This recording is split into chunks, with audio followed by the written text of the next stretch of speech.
Morning students, ये sorted indices का question number 100 से 150 तक के डाउट्स हैं, जिसमें फर्स्ट क्वेश्चन आपका है 106।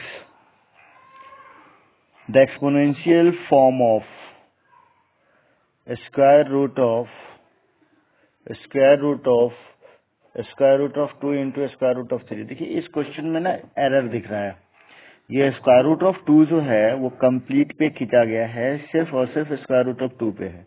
ये क्वेश्चन ऐसे है, square root of 2 into square root of 3 ऐसे है। ठीक है, तो ये अब इसकी वैल्यू जो होगी वो स्क्वायर रूट ऑफ 6 हो जाएगी, यानी कि 6 पे पावर 1/2 का होल पावर 1/2, यानी 6 पे पावर 1/4 आंसर हो जाएगा। 6 टू द पावर 1/4 आंसर हो जाएगा, जो कि ऑप्शन में आपका सी ऑप्शन है। ठीक है, इसके बाद ये नीचे वाला क्वेश्चन देखिए क्या है। इस क्वेश्चन को हमें लिखा हुआ है 3x minus 2y divided by 2x plus 3y is equal to 5/6। अगर मैं क्रॉस मल्टीप्लाई करूं तो 18x minus 12y is equal to 10x plus 15y। 10x इधर आकर के माइनस हो जाएगा और 8x बचेगा। ये 12 इधर आकर के प्लस हो जाएगा और ये हो जाएगा 27y। This implies x by y is equal to 27/8। अब x बाई वाई की वैल्यू आ गया 27/8।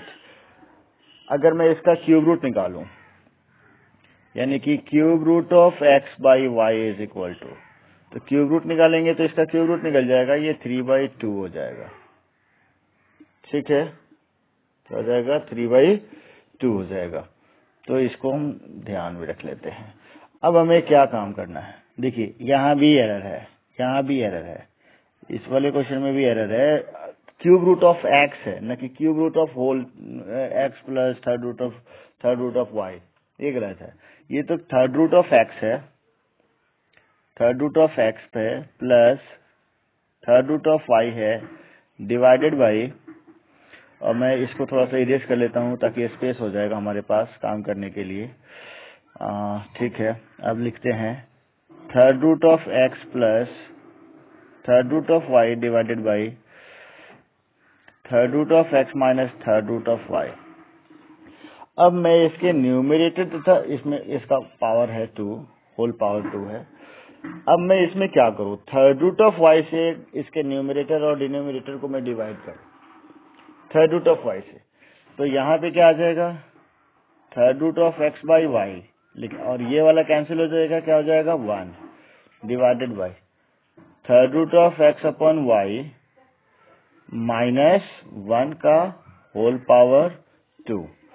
अब देखिए third root of x by y की वैल्यू क्या आया था हमारे पास, 3/2, यानी कि 3/2 प्लस 1 डिवाइडेड बाई 3/2 माइनस 1 का होल पावर 2।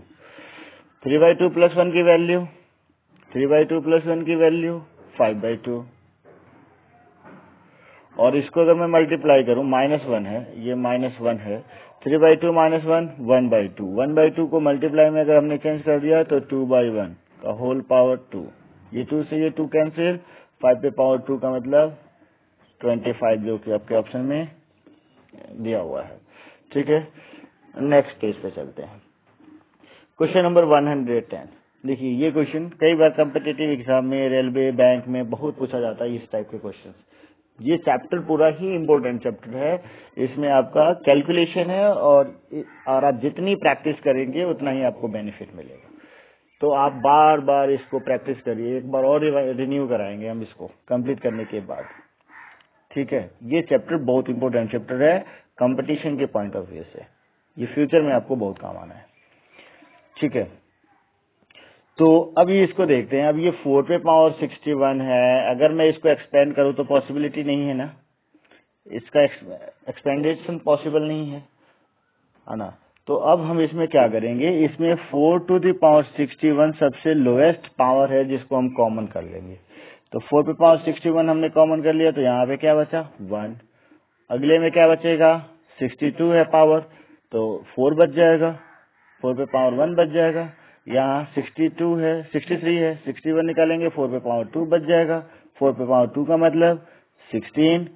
और यहाँ से क्या बचेगा 4 पे पावर 64 से 61 निकलेगा, 4 पे पावर 3 बचेगा, तो 4 पे पावर 3 क्या दे देगा 64 दे देगा। अब 4 पे पावर 61 मल्टीप्लाई में ये कितना हो जाएगा 20, और ये हो जाएगा 1 प्लस 64 65, 65 प्लस 20 85। अब पूछ रहा है कि किस नंबर से डिविजिबल है, तो चलो इसकी बात तो छोड़ देते हैं, यहाँ से देख लेते हैं। ये 17 × 25 85 होता है। 85 को 17 5 जा लिख सकते हैं। 17 5 जा जब लिखेंगे तो ये 17 से डिविजिबल है और 5 से भी डिविजिबल है। अब इसमें एक ऑप्शन आपके पास है 17, तो हम 17 आंसर कर लेंगे क्योंकि ये 17 से डिविजिबल है। ठीक है, अब देखिए क्वेश्चन नंबर 115। ये बहुत ट्रिकी क्वेश्चन है। इस क्वेश्चन को सॉल्व करने के लिए सबसे पहले हमें करना क्या होगा, 2 पे power x is equal to 3 पे power y is equal to 6 पे पावर माइनस जेड को k ले लेना है, k लेना है। अब 2 पे power x is equal to k है, 2 पे power x is equal to k है। इसका मतलब क्या है, इसका मतलब क्या है 2 इज इक्वल टू क्या हो जाएगा k to the power 1 by x हो जाएगा ना। ये पावर इधर आकर के हमने रेसिप्रोकल कर लिया। एक तरफ स्क्वायर होता है, दूसरी तरफ जाकर के स्क्वायर रूट हो जाता है ना, तो इधर x है तो इधर 1 बाई एक्स हो गया। ठीक है, ये कैसे हो गया आपको पता है ना, जैसे यहाँ पे x square is equal to 2 है तो x is equal to under root 2 हो जाता है, यानी कि 2 पे पावर 1 बाई 2 हो जाता है ना। ये पावर इधर आकर के रेसिप्रोकल बन जाता है। तो वैसे ही 2 is equal to k to the power 1 by x. Similarly आपका 3 पे power y is equal to k है, तो इससे आप क्या लिख सकते हैं 3 is equal to k to the power 1 by y। और देखिए 6 पे power minus z is equal to k है, तो इस तरीके से आप 6 is equal to k to the power minus 1 by z लिख सकते हैं। अब ये वाले सारे टर्म्स आपको मिले हैं। अब इसमें आप क्या करेंगे, एक इक्वेशन फॉर्म करने के लिए, क्या करें, मैं अगर 2 इंटू 3 इज इक्वल टू 6 लिख दूं तो कोई दिक्कत है, 2 इंटू 3 इज इक्वल टू 6 लिख दूं तो कोई दिक्कत है, ये होगा। अब 2 की वैल्यू क्या है k to the power 1 by x into k to the power 1 by y, 3 की वैल्यू, और 6 की value k to the power minus 1 by z. अब यहाँ पावर सेम, बेस सेम है तो पावर क्या हो जाएगा ऐड हो जाएगा, k to the power 1 by x plus 1 by y is equal to k to the power minus 1 by z. अब देखिए दोनों साइड बेस सेम है तो पावर को क्या कर लेते हैं इक्वल कर लें, तो पावर को इक्वल कर लेते हैं। अब थोड़ा सा स्पेस चाहिए और, तो पावर को इक्वल कर लेते हैं, तो हम इसको एक बार मिटा लेते हैं। ठीक है, तो पावर को जब इक्वल करेंगे तो ये हो जाएगा 1 by x plus 1 by y is equal to minus 1 by z. अब ये माइनस 1 बाई जेड, मगर अगर मैं इस साइड ले आऊं तो 1 by x plus 1 by y plus 1 by z हो जाएगा, और राइट साइड में क्या बचेगा 0 बचेगा। तो ये वाला आंसर हो जाएगा आपका। हमें वैल्यू निकालना था 1 by x plus 1 by y plus 1 by z की, इसकी वैल्यू हो गया 0। चलिए नेक्स्ट पेज पे चलते हैं। Question number 119। इस क्वेश्चन को देखिए। इस क्वेश्चन में अगर क्वेश्चन आपके पास हो under root x under root x under root x under root x, ये इनफाइनाइट टाइम तक जा रहा हो, तो पहले तो फाइनाइट टाइम तक चलिए, पहले तो फाइनाइट देखिए, क्योंकि ये क्वेश्चन आपका क्या है फाइनाइट। ठीक है, तो इस फाइनाइट क्वेश्चन के लिए अब आपका आंसर क्या हो जाएगा। अब मान लेते हैं हम इसको x की, ये तो दे दिखता है हमारे पास, इसको हम मान लेते हैं 4 टाइम्स है ना, इसको मान लेते हैं हम z के इक्वल। अब स्क्वायरिंग बोथ साइड करेंगे तो क्या हो जाएगा, z square is equal to ये वाला रूट कैंसिल हो जाएगा, क्या आएगा, x under root x under root x under root x। ठीक है, फिर से स्क्वायरिंग बोथ साइड करेंगे तो z पे पावर 4 हो जाएगा और ये x पे पावर स्क्वायर हो जाएगा और ये रूट हट जाएगा तो मल्टीप्लाई x हो जाएगा तो x पे पावर 3 हो जाएगा और अंडर रूट x। फिर से स्क्वायरिंग बोथ साइड करेंगे, जब तक सारा रूट हटता नहीं है तो z पे पावर क्या हो जाएगा, 8 हो जाएगा और यहाँ पे पावर क्या हो जाएगा, x पे पावर 6 हो जाएगा और ये रूट हटेगा, मल्टीप्लाई x हो जाएगा, मल्टीप्लाई x रूट x। अब ये x फिर इसमें ऐड हो जाएगा तो ये x पे पावर 7 रूट x हो जाएगा। यहाँ तक कोई दिक्कत नहीं। फिर से करेंगे क्योंकि अभी भी एक रूट है उसको हटाना है तो x फिर से स्क्वायरिंग बोथ साइड करेंगे तो z पे power 16 is equal to x पे पावर 14 इंटू x यानी x पे पावर 15। वैल्यू किसकी बतानी थी हमें, x की बतानी थी। वैल्यू किसकी बतानी थी हमें, z की बतानी थी, क्योंकि ये इस सब की वैल्यू बतानी थी। ये सारे किसके इक्वल है, z के इक्वल है। तो z इज इक्वल टू मैं क्या लिख लूं, x पे पावर 15 डिवाइडेड बाई 16 हो जाएगा, x पे पावर 15 डिवाइडेड बाई 16। अब z इज इक्वल टू अगर x पे पावर 15 बाई 16 है तो आपको क्या समझ में आ रहा है, इसको पावर के फॉर्म में अगर मैं लिखूं तो 2 to the power 4 minus 1 divided by 2 to the power 4 है ना। और ये 4 क्या है, 4 को अगर मैं n बना दूं, अगर मैं 4 को n बना लूं, 4 को अगर मैं n बना लूं तो ये फॉर्मूला क्या बना, x to the power 2 to the power n minus 1 divided by 2 to the power n। और ये n क्या है, ये जितनी बार रूट है, 1 2 3 4 बार रूट है ना तो n की वैल्यू 4 हो जाएगा, 10 बार रूट होगा तो n की वैल्यू 10 हो जाएगा। अब देखिए ये आपने देख लिया फॉर्मूला का प्रूफ। तो अब इस फॉर्मूला के बेसिस पे अगर मैं इसको सॉल्व करूं, इस फॉर्मूला के बेसिस पे अगर मैं सॉल्व करूं तो इस क्वेश्चन में रूट कितने रूट दे रखे हैं, 1 2 3 रूट दे रखे हैं, यानी x की वैल्यू क्या है यहाँ पे 8। इस पूरे टर्म्स की वैल्यू निकालनी है। इस पूरे को अगर मैं z कंसीडर कर लूं तो z इज इक्वल टू क्या हो जाएगा, 8 to the power x to the power, क्योंकि x पे पावर के फॉर्म में है ना, क्वेश्चन अंडर रूट x था तो x के पावर के फॉर्म में ही आएगा। तो 8 टू द पावर 3 है ना, तो 2 to the power 3 minus 1 by 2 to the power 3, यानी कि 8 to the power 8 minus 1 7 by 8। ये हो जाएगा आपका under root 8 under root 8 under root 8 की value 8 to the power 7 by 8। ये हो गया आपका फॉर्मूला। अगर फाइनाइट रूट दे रखा है तो, अगर n टाइम्स रूट दे रखा है तो z इज इक्वल टू, अगर x पे पावर अगर फाइनाइट टाइम्स दे रखा है under root x under root x under root x under root x, ऐसे अगर n टाइम्स दे रखा है, n टाइम्स दे रखा है तो x to the power 2 to the power n minus 1 by 2 to the power n इसका आंसर हो जाएगा। समझ गए।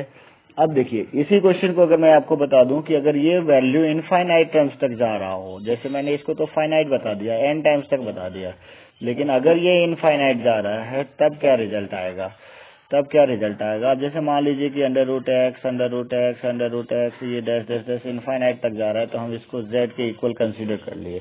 अब स्क्वायरिंग बोथ साइड करेंगे तो z square is equal to क्या हो जाएगा, क्या हो जाएगा, x root x root x root x, ये अभी तो इनफाइनाइट टाइम तक ही रहेगा तो इसको एक्स जेड लिख सकते हैं ना, फिर इस वाले वैल्यू को तो हम जेड लिख लेंगे ना, तो जेड लिख लिया। अब इस जेड से एक जेड को कैंसिल करेंगे तो z is equal to x हो जाएगा। नॉर्मली अगर under root two under root two under root two under root two अगर ये इनफाइनाइट टाइम तक जा रहा है तो रिजल्ट क्या हो जाएगा आपका 2 हो जाएगा। रूट के अंदर जो वैल्यू अगर x है तो रिजल्ट आपका क्या हो जाएगा, x हो जाएगा। चीजें क्लियर है। ये एक एक टर्म्स को आप ध्यान में रखेंगे और आप डिफाइन करेंगे कॉपी में भी। जो मैं बता रहा हूँ हर टाइप के क्वेश्चन आपके पास अवेलेबल नहीं है, लेकिन हर चीज को आपको ध्यान में रखना है और नोटबुक में नोट करना है, इसके प्रूफ को भी नोट करना है और आपको कोशिश करना है इसको सॉल्व करने की ढंग से। ठीक है, तो चलिए इसमें शायद आंसर नहीं मिला एक भी, इसमें हमें एक भी आंसर नहीं मिला। आंसर आपका क्या था? 8 to the power 7/8 था। ठीक है, अब देखते हैं इस क्वेश्चन को, क्वेश्चन नंबर 120 को। कह रहा है कि the greatest number among this 2 to the power 50, 2 to the 60 है, 2 to the power 60, 3 to the power 48, 4 to the power 36 and 5 to the power 24। अगर 2 को 50 टाइम्स मल्टीप्लाई करना हो तो और कंपेयर करना हो तो पॉसिबल नहीं है, पॉसिबल नहीं है। अच्छा, अगर हम चाहें कि इसके बेस को इक्वल बना लें, जैसे 2 3 4 6 है, तो 2 3 4 6 का 2 3 4 5 है, 2 3 4 5 का एलसीएम अगर 60 होता है तो 60 2 के किसी पावर के फॉर्म में 60 को तो हम लिख ही नहीं सकते हैं, 3 के पावर के फॉर्म में लिख ही नहीं सकते हैं, 4 के पावर के फॉर्म में 60 को लिख ही नहीं सकते। अब आपके पास बचा क्या? सिर्फ और सिर्फ इसका जो इंडेक्स दे रखा है, पावर दे रखा है, इस पे वर्क करना, यही बचा है। तो पावर आपके पास क्या है? अगर मैं इन पावर को सबको सेम फॉर्म में लिख लूं, सेम पावर बना लो, पावर अगर सेम बना लो, इंडेक्स अगर मैं सेम बना लूं, तो सेम कैसे बनाएंगे? जैसे आपके पास है 60, आपके पास है 48, आपके पास है 36 और 24, इन सब का एचसीएफ निकाल लूं अगर मैं, तो एचसीएफ निकाल लूं तो देखो एचसीएफ क्या आएगा, इसका एचसीएफ आ जाएगा 12 आ जाएगा, क्योंकि ये सारे नंबर 12 से डिविजिबल है। 12 5 जा, 12 4 जा, 12 3 जा एंड 12 2 जा, 12 5 जा, 4 जा, 3 जा एंड 2 जा। अब इसमें से कुछ भी कॉमन नहीं है, यानी कि एचसीएफ इसका क्या है? 12 है।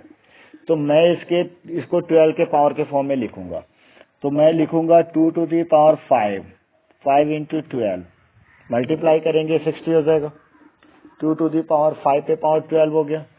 फिर लिखूंगा 3 to the power 4 पे पावर 12, 5 चौके 48 हो जाएगा। 4 to the power 3 पे पावर 12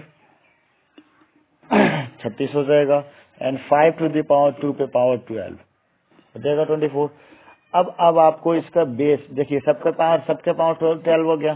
तो अब इसमें अगर मैं कंपेयर कर लूं, 2 पे पावर 5 की वैल्यू 32 पे पावर 12 हो गया, 3 पे पावर 4 की वैल्यू 81 पे पावर 12 हो गया, 4 पे पावर 3 की वैल्यू 64 पे पावर 12 हो गया, 5 पे पावर 2 की वैल्यू 25 पे पावर 12 हो गया। अब देखो पावर तो सबका सेम है, अब 2 का स्क्वायर और 3 का स्क्वायर में जो बड़ा है उसी का स्क्वायर बड़ा होगा ना, 3 का स्क्वायर बड़ा होगा।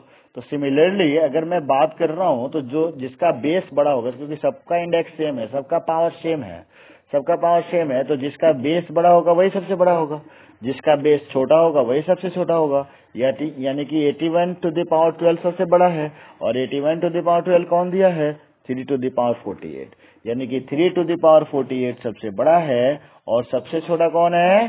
5 पे पावर 24, 5 पे पावर 24 सबसे छोटा है। ये लिस्ट है, ठीक है, समझ गए? चलिए नेक्स्ट पेज पे चलते हैं। 128, ये क्वेश्चन आपको मैंने नोट्स लिखाया था तभी बताया था, इस टाइप के क्वेश्चन को मैंने बताया था कि आपके पास अगर √x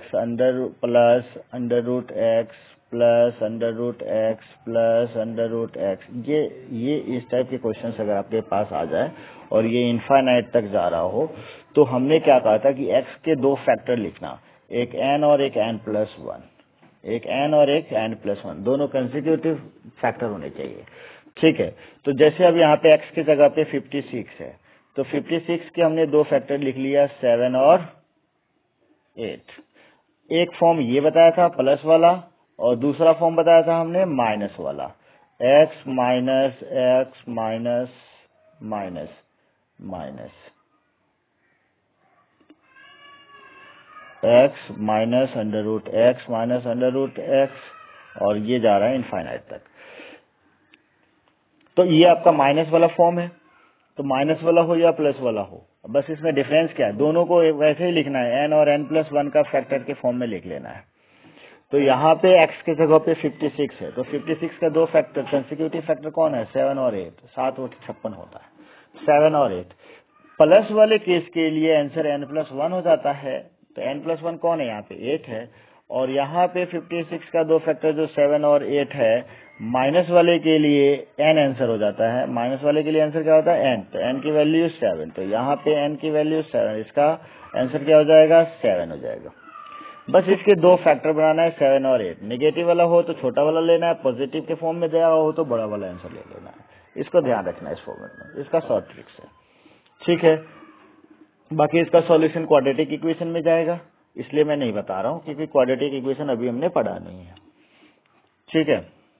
वैसे करना आसान है, क्वाड्रेटिक इक्वेशन भी करना चाहें तो आपने क्वाड्रेटिक इक्वेशन का फैक्टराइजेशन तो पढ़ा है, क्वाड्रेटिक इक्वेशन का फैक्टराइजेशन पढ़ा है, इसमें कोई दिक्कत नहीं है। तो चलिए हम एक बार वो चीज भी बता देते हैं आपको, क्वाड्रेटिक का फैक्टराइजेशन बता देते हैं कि इसको कैसे सॉल्व करेंगे, इसका मेथड। ये तो हो गया हमारा शॉर्ट ट्रिक। अब बात आती है मेथड की, तो हम कंसीडर कर लेंगे let x is equal to √56 minus √56 minus √56 minus, ये जा रहा है इनफाइनाइट तक। तो अगर मैं स्क्वायरिंग बोथ साइड करूं तो x² is equal to 56 minus √56 minus √56 minus, ये जाएगा इनफाइनाइट तक। तो ये वाली वैल्यू तो फिर से यही x ही तो है, ये वाली वैल्यू -56 माइनस के बाद वाली जो वैल्यू है, ये सारी वैल्यू ये क्या है x की वैल्यू है। तो मैं अगर x² is equal to 56 minus x लिख दूं तो कोई दिक्कत नहीं है। अब इसको अगर मैं सॉल्व करूं तो x² minus x plus x बन जाएगा और ये -56 बन जाएगा इक्वल टू 0 बन जाएगा, ठीक है ना, ठीक है। तो अब मैं इसको फैक्टराइज करूं तो x² is equal to plus 8x minus 7x minus 56 is equal to 0, मैंने फैक्टराइज मिडिल टर्म को स्प्लिट कर लिया, दोनों का डिफरेंस x है, दोनों का प्रोडक्ट -56 है। अब यहाँ से x कॉमन करेंगे तो x प्लस 8 बचेगा, यहाँ से -7 कॉमन करेंगे तो x प्लस 8 बचेगा, एक x प्लस 8 आ गया आपके पास equal to 0, x is equal to -8, तो -8 तो पॉसिबल नहीं है, और एक x माइनस 7 आपके पास फैक्टर आ गया, x माइनस 7 इक्वल टू 0, तो x इज इक्वल टू 7, यानी कि ये पॉसिबल, ये नेगेटिव आ रहा है, नेगेटिव पॉसिबल नहीं होगा क्योंकि पॉजिटिव का स्क्वायर रूट है ना, तो नेगेटिव नहीं पॉसिबल है। तो ये हो गया आपका 7 आंसर। अगर यही आपका पॉजिटिव में होता, प्लस के फॉर्म में होता तो क्या होता, देखिए क्या होता, अगर यही आपका प्लस के फॉर्म में होता तो यहाँ प्लस होता, यहाँ प्लस होता, ये सारे प्लस होते, तो ये प्लस में आ जाता, और x² minus x minus 56 equal to 0 होता, और x² minus 8x plus 7x लिखते इसको, माइनस 56 इक्वल टू 0। अब -8x लिखते तो x कॉमन करते तो x माइनस 8, और प्लस 7 कॉमन करते तो x माइनस 8 इक्वल टू 0। तो दो फैक्टर, एक x माइनस 8 की वैल्यू 0 होता तो x इज इक्वल टू 8, जो कि आंसर ठीक है, और x प्लस 7 होता 0 तो x इज इक्वल टू, अब यहाँ पे -7 हो जाता, जो कि पॉसिबल नहीं है। तो बस इसका शॉर्ट ट्रिक आपने समझ लिया, जब नेगेटिव हो तो छोटी वैल्यू आ रही है, जब पॉजिटिव है तो बड़ी वैल्यू आ रही है, ठीक है। चलिए अब नेक्स्ट क्वेश्चन को देखते हैं। नेक्स्ट क्वेश्चन बहुत ही ट्रिकी क्वेश्चन है, बहुत ही ट्रिकी क्वेश्चन है। इस टाइप के क्वेश्चन आपके 11th में आते हैं और आपके 11th में ही आते हैं, एपी में, 10th के एपी में भी नहीं आते। तो ये जो क्वेश्चन है बहुत ही ट्रिकी क्वेश्चन है, और आपने इस टाइप के क्वेश्चन काफी सॉल्व किए हुए हैं। देखिए अगर इस क्वेश्चन को मैं अगर सॉल्व करूं ऐसे, अगर मैं 1 और 4 को मल्टीप्लाई कर दूं, 4 हो जाएगा, ये 28 हो जाएगा, 70 हो जाएगा, ये 63 हो जाएगा, 130 हो जाएगा, और ये भी काफी बड़ा वैल्यू हो जाएगा, तो फिर से इसका एलसीएम लेना पड़ता है इसको सॉल्व करने के लिए। अब सोचो 130, 70 और 28 और 4, इन सबका एलसीएम कितना महंगा पड़ जाएगा हमें। तो हमें इस टाइप के क्वेश्चन के लिए ना एक छोटा सा डेफिनेशन ट्रिक यूज करना है, जो जैसे 3 और 4 और 7 है, 7 और 10 है, देखिए सबका डिफरेंस 3 है, सबका डिफरेंस 3 है। इनके जो भी बेस का प्रोडक्ट, बेस में जो वैल्यू दिया हुआ है, जिनका प्रोडक्ट 10 × 13 दिया हुआ है, तो इनका डिफरेंस 3 है। तो मुझे एक काम करना है कि 3 से ऊपर नीचे मल्टीप्लाई कर लेना है, 3 से ऊपर नीचे मल्टीप्लाई करेंगे, इस पे कोई इफेक्ट नहीं पड़ेगा, तो ये 3/1 इंटू 4 हो गया, प्लस 3/4 इंटू 7 हो गया, प्लस 3/7 इंटू 10 हो गया, प्लस 3/10 इंटू 13 हो गया, प्लस 3/13 इंटू 16 हो गया। ये वाली वैल्यू है हमारे पास। ठीक है, अब इसमें एक छोटा सा ट्रिक और लगाइए। क्या करिए, 1/3, अब मैं 3 इंटू 1/4 को मैं कैसे लिख सकता हूँ? 3 इंटू 1/4 को मैं कैसे लिख दूं? अगर मैं लिख दूं 1/1 माइनस 1/4, अब देखिए तो इसको अगर मैं सॉल्व करूं तो फिर से एलसीएम 1 इंटू 4 हो जाएगा, और यहाँ पे आ जाएगा 4, यहाँ पे आ जाएगा 1, 3/1 इंटू 4 आ जाएगा। तो हमने इसको लिखना है इसके फॉर्म में, तो इसके फॉर्म में लिखेंगे तो ये 1/1 माइनस 1/4 आ जाएगा। इसीलिए मैंने 3 ऊपर लाया था ताकि इनका डिफरेंस 3 रहेगा। तो हम इसको आसानी से इस फॉर्म में लिख सकते हैं। फिर से हम इसको क्या लिखेंगे, प्लस 1/4 माइनस 1/7। फिर अगले को क्या लिखेंगे, प्लस 1/7 माइनस 1/10। अगले को क्या लिखेंगे, प्लस 1/10 माइनस 1/13, प्लस 1/13 माइनस 1/16।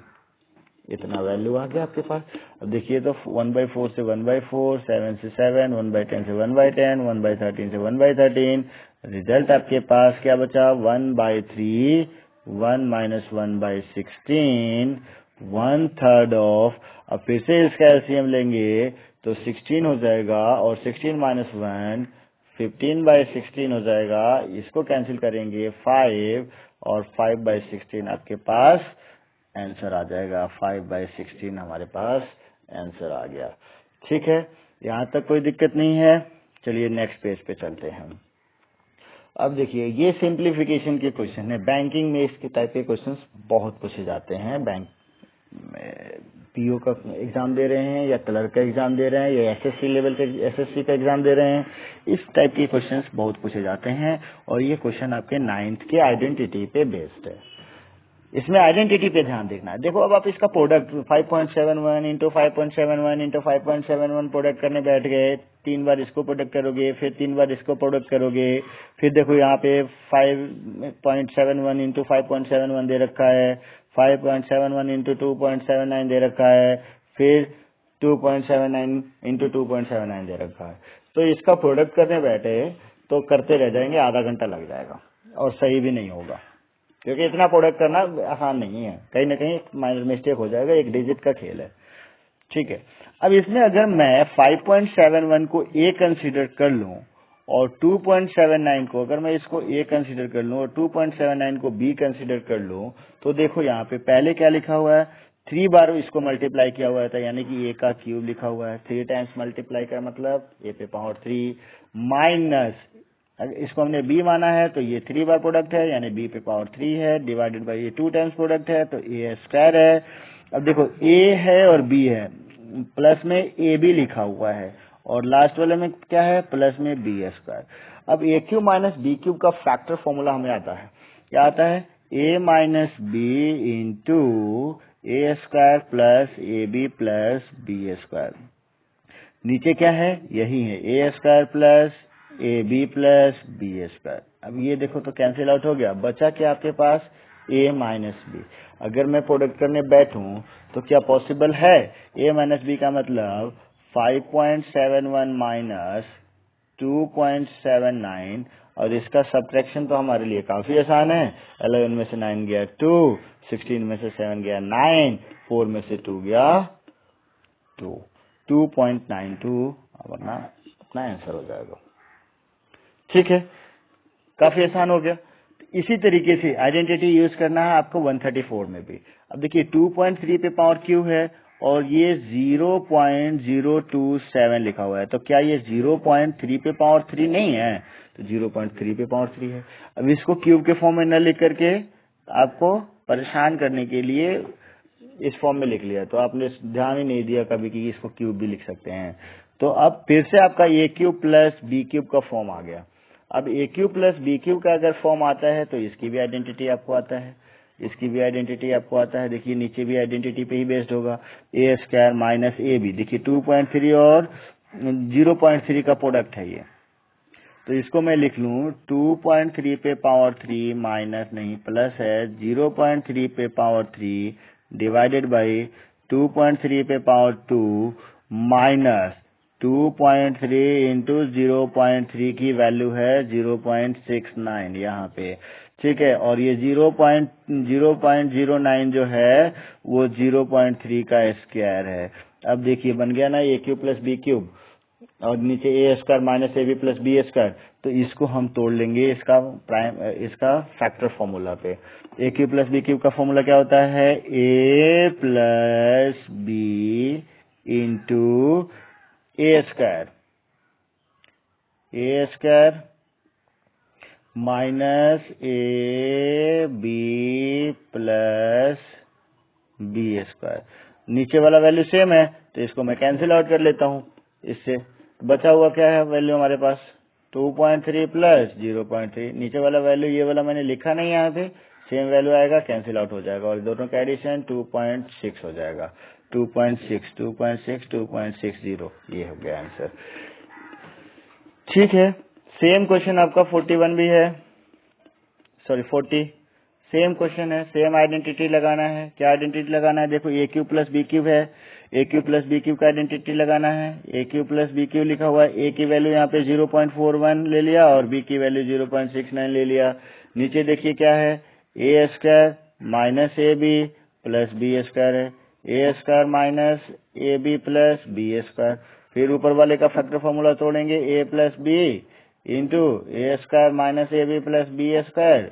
नीचे है ही आपके पास A square minus A B plus B square, ये एक दूसरे को कैंसिल किया, ए प्लस बी आपका आंसर हो गया 0.41 प्लस 0.69, तो value 10, 11, 1.1। Thank you, have a nice day. इसकी प्रैक्टिस करिएगा आप लोग 2 बार 3 बार।